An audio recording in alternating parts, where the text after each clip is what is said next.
Yeah, General Levy Day alive and direct on the front line. And it's all about summertime. Cause summertime make the girls them look and feel fine. General Levy said that. Bim! Summertime wine, summertime wine, summertime vibe, summertime make the girls feel so fine. Summertime style, summertime wine, summertime vibe, summertime make the girls look so fine. Good love, the girl them require. Say she need a man to come and relight the fire. Bigger judgment, what the girl them desire. Satisfy her heart and make her body perspire. Wish you higher. Day, you go buy some ganja for the day. That's your game for the day. You get up 8 o'clock, burn them off by midday. You're on the road by 1. You sell them off by 4 o'clock. By 6 o'clock, you got a big spliff in your hand. And that saves, you know what I mean, instead of watching this football business and this tennis and this, every minute these people now watching, I'll call up, man, what are you doing? Watching the tennis, you know. I said, what do you mean you're watching the tennis? You're watching the ball go up and down and thing like that. You understand? When they could be out there making money. I don't know, man. Going back to performing now. Now, how was your on the weekend you performed with the artist Timberly? So tell us about that performance. Oh, Timberly's an artist. Yeah, we did a show in Sicily on the weekend. It was the Sicily Rebellious Sound 10th anniversary. Okay. And me and her, we did the show. She's a Jamaican artist and lovely lady to meet. And she blessed the stage before me and stuff. She did the Bashman tune them, the kind of skin out tune them, twerk it tune them. She'll twerk it and she'll work it. Yeah, man, and she worked it. Let me say I do her thing and she mash up the show, she do her MC and thing, do a great show. And then we come in and it blares up the flipping thing, man. Wow. Yeah, it was an amazing time, amazing show. Nice to work with Jamaica. I love working with Jamaican artists. I worked with Frankie Paul 2 or 3 weeks ago. Right. That's a great guy. I work with John Mason.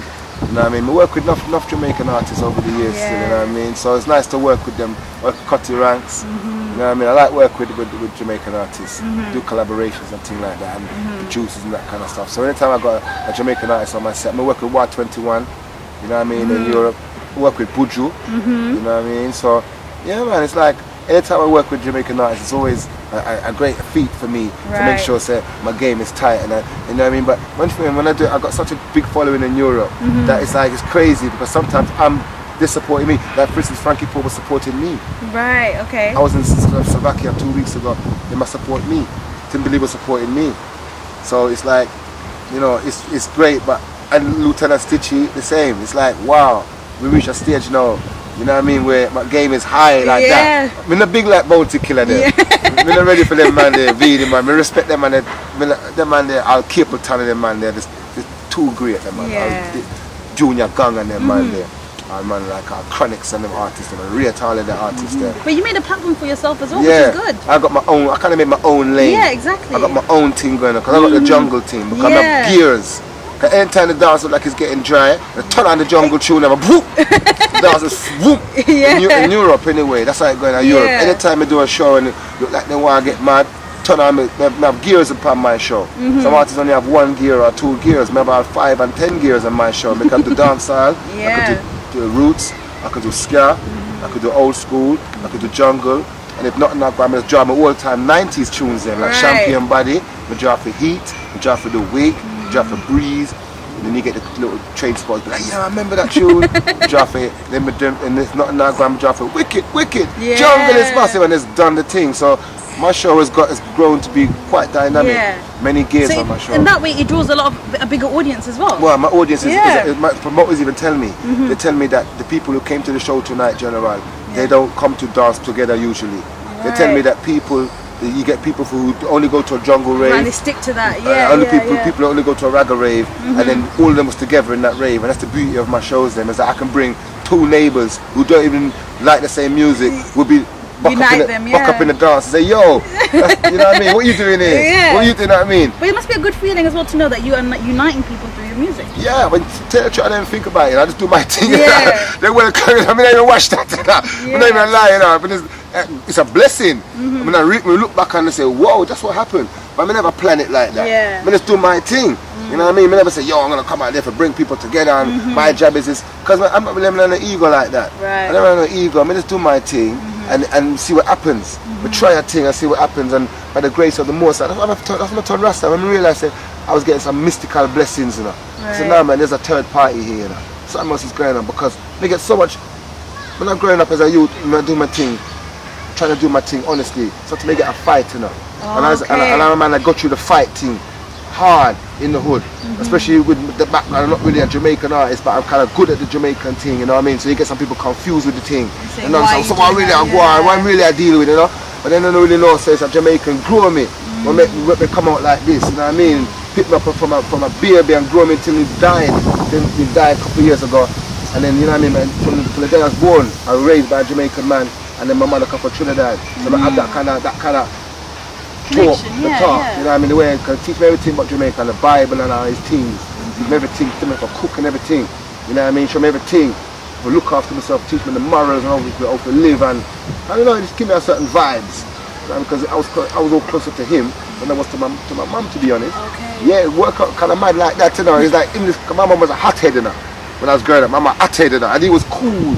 Okay. So as a opposites of it's to him though. Anytime my mum was going on mad, my mum used to work hard. Okay. My mum had to look after 2 boys, you know, in the ghetto. So my mum had to go out there and work, you know, and work hard to look after 2 boys, and two lively boys. So my mum had to put her foot down certain time with us to control 2 boys in Harlesden. As you know what I mean? And then I had my guardian, my stepfather, this or no, who was like with the vibes. Now I'm just kind of anytime now we need to chill out, I could chill out with him, and then give me that kind of background there. So I get that teaching there. But then when I come now in the music business now, you get some fight as an artist. You want to turn into an artist, and people say, "But you're not Jamaican, you know what I mean, or whatever, really." And you get that kind of friction there, so where you have to prove yourself double. Right. You have to prove yourself to say that you're not no idiot, you're not no punk, you know what I mean? Can't punk you know what I mean? Because enough boy trying to punk the general growing up, that's what made me have to get mad. I just mad the whole of them, I spin them like, because I got you some real things, and I mean, you have enough youth in the ghetto, but get carry. Then people just pick them up and carry them to them, you know what I mean, entourage carry them. But gentlemen never had no entourage like that. I always had to prove myself. You made it your own. I had to, you know what I mean, and that's why in the Gideon, no man can stand up in the Gideon, because they got spoon fed. You know what I mean? Got pampered and pet and pampered all the way, so that when they have to stand up now as man, they didn't know what to do. Because they got petted and pampered, and people telling them to them great all the time when they wasn't really had to work. Me and some other youth, the man like coming and Tiggy had to work. We had to work hard for mash up dance, because we had to go through people some different kind of prejudices. You know what I mean? Myself and other, as an English artist, prove myself in this Jamaican music thing. It's that you have to work a double shift to prove yourself. So I had to really have a talent, but you know, true, I did have a talent, and the people that like me had to go through that, and then have to go through the white people them who don't like black people and don't really want to see us make nothing out of ourselves and come with the division, because they really set up the whole division thing in the first place, really. That's why I love my people, no matter even when they fight me, I still love my people, because I understand that it's massa, or the so-called, you know what I mean, and them set up the divide and thing from early. But make sure so we're not going to link, now we're there, you know what I mean? So me have to understand all of them things there, and still do this thing to prove, because if I never do what I'm doing in the music business now, you would see a blonde hair, blue eye brother. I say, yo, wagwan. Really, and we couldn't have that, no disrespect, you know what I mean? But the thing is now, they're trying to murder the thing. I'm not trying to murder the thing. You understand? So general have to defend the thing. And true, no matter by any means possible, Malcolm X said, we have to defend the thing. You know what I mean? Because, you know what I mean? It's the only thing what black people really have is our little thing. You know what I mean? It's our little thing, you know what I mean? So we have to defend our little thing, because they'll take away everything from us. Because they try to move the goalposts with this grime and this dizzy rascal and this wily business. Alright? I try to say that's black culture. That's not we. We're not in a cockney business. We don't chat no cockney. We're not in a cup business. Alright? We're not, you know what I mean, mate? You know what I mean? We ain't like that. Alright? We sticking to what we know when we was growing up, and the West Indian vibes and the little thing we have. True, they don't understand that. They try to break down that and try and destroy that. Because up to yesterday, me heard on the radio, or was it a TV? Some guy he's got a book. They've got some. They found, because the thing about England, alright, you get some black people, you get some black people who go out there and just sell it out their own people. Okay. You understand? So they're working for the man. You understand? Now they've written this book now, written by a black brother, but I'm sure there's some other people pulling the strings, alright. That he's written this book now. It's talking about the history of black music in England. And this documentary, this book that he's written now, skips the whole of the 80s. He goes from like calypso business, whatever, straight to grime. But there's a whole big chunk before grime. Straight to Dizzy Rascal. He's talking about some people left there. He's not mentioning Tipper Irie, not mentioning Saxon, not mentioning Coxon, not mentioning Papa Levi, the only English artist to get a #1 tune in Jamaica. Alright? He skipped the whole English, the whole belly of the team, because Dizzy Rascal them get inspired by a man like me. And Tipper Irie and Daddy Freddy and other artists. But this brother now has written this book, and he skipped the whole thing because they're trying to rewrite history. Alright? They're trying to rewrite his story. It's his story. You understand? That's why we got so much fight in England, man like me, because they know that I'm smart. I'm smarter than the average. And they know that to lock me down and that to mash up my character assassinate me and all these things back in the 90s. He said he's the king of the jungle, he said he created jungle. That's all dead now.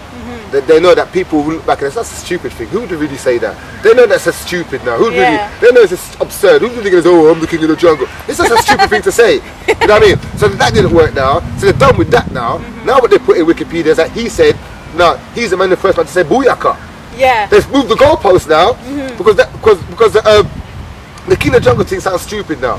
So they've moved it now to Wikipedia now that he's the first man to say booyaka, knowing that Jamaica's like about the bomber clock. Really? Because they might try and make the Jamaican go against me. Alright? And that they might try to do. You understand? So they put in Wikipedia now, he's the first man to say booyaka. Alright? No, I'm not. Me never said that. Who said the black? You know what I mean? Alright? So they come with this bullshit now for make people not like me. Because this game's only been about trying to make because they know me a good youth, you know. Babylon know me a good youth. And you know when people get to know me, they're gonna love me, you know. So the game has been don't let them know who the real Paul Levy is. That's been the game because they signed me in 1992. Tim Westwood was the first man signed me, you know. Telstar book I would come out to school with that truth for Telstar. Babylon know me. Alright, started to London, Pete Tong signed me, you know, to London Records. All of this, they know me. And they know who I am. But they know my energy is not for what them want. They want the negative energy. They want the psycho youth them without care, and that's what they want to project that image to make the youth and follow them image and crash. Because they don't want our youth to have any future. So they don't want to have no positive real role models. So it's all been about mash up the general on the quiet. Alright? But they can't come on my face. It's all been subtle. It's been all remote control business. I'll use my own people, turn our girl against me. Because they know me love the girl and the girl love me. Mash me up with my girl them. But me not care. Because the girl them come back round and love me back again. Because it's true. Because them got on internet now. Internet bust me back. People can go to me and find out who the general is and know, say, no, general cool. You understand? Because before internet, they was killing me. They were murdering me. Because what they do, they don't chat about me. They don't invite me to no mobiles. When they don't talk about you, you don't exist. They try to make me not exist after all the hard work that I done for English urban music. Alright, how much dance me mash up in England in the 80s and 90s. They try to make this write me off. Like I don't exist, coming out some new brothers them. Some new thing. Ray, Dizzy Rascal, Wiley, Grime, But even if you chat to them, they'll tell you, no, General will be coming at you one time and fuck it up. They'll tell you, we're gonna fuck up the place. Regular, hack the downs in them place, they know we. Alright? So, but Babylon wanted to mash up that. But with that negativity, doesn't that make you fight all the more? Of course, man, because we love that. We are born for this. Alright? But we never want to go through the negativity. Exactly, and they showed us this negativity. They brought this. When I saw that thing was going on, which wasn't right, you know what I mean? I realized what's going on. When I got my knowledge and I put the pieces together to find out what's going on, I realized, oh, that's a go on. And the smart thing what you have to do is you don't really react with no madness. You have to just be calm and cool and go on your team because love conquer all. And that me use upon them. Love are my weapon. And show me faith in God, God Almighty. Because Jah is love. And from you know Jah, and you know love, and you have your family, and you have good people around you, that's a big force field